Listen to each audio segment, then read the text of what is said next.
করব। এতে বেশি হলুদের দরকার পড়ে না,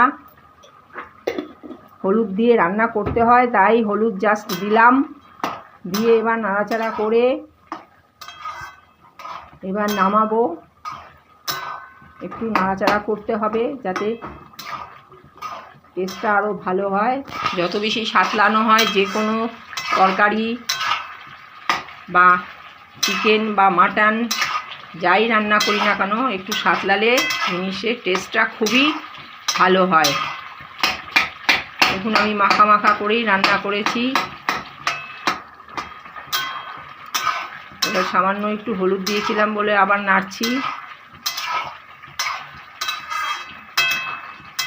গরম ভাতের সঙ্গে খাবেন, আর অন্য কিছু লাগবে না।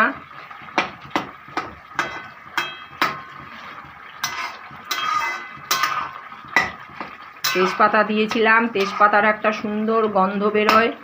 তেজপাতা, গরম মশলা, আর আগেই আদা আর কাঁচা লঙ্কা ওগুলো পেস্ট করে নিয়েছিলাম। ঝাল নিজের স্বাদ মতো দেবেন। আমি 4-5টা কাঁচা লঙ্কা দিয়েছিলাম, বিরাট বড় নয়।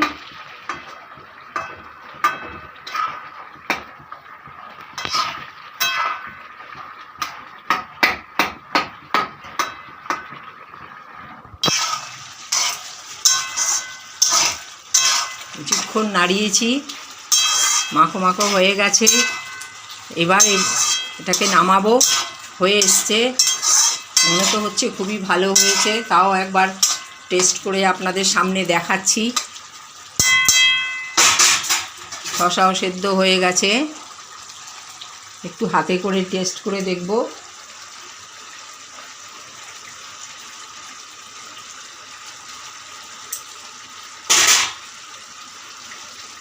দারুণ হয়েছে, দারুণ। হাতটা ধুয়ে নিলাম।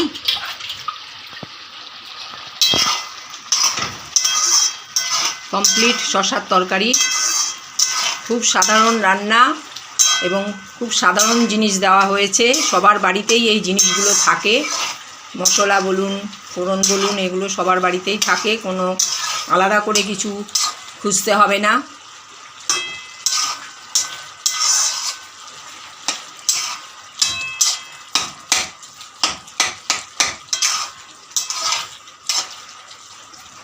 কমপ্লিট।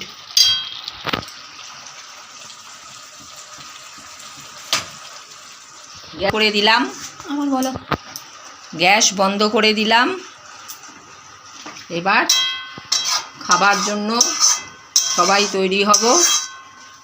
আপনারাও করে খাবেন রান্না করে। এটা বারবার বলছি, ভীষণই সহজ রান্না, সময়ও বেশিক্ষণ লাগবে না এবং ভাতের পাতে খেতে খুবই ভালো লাগবে।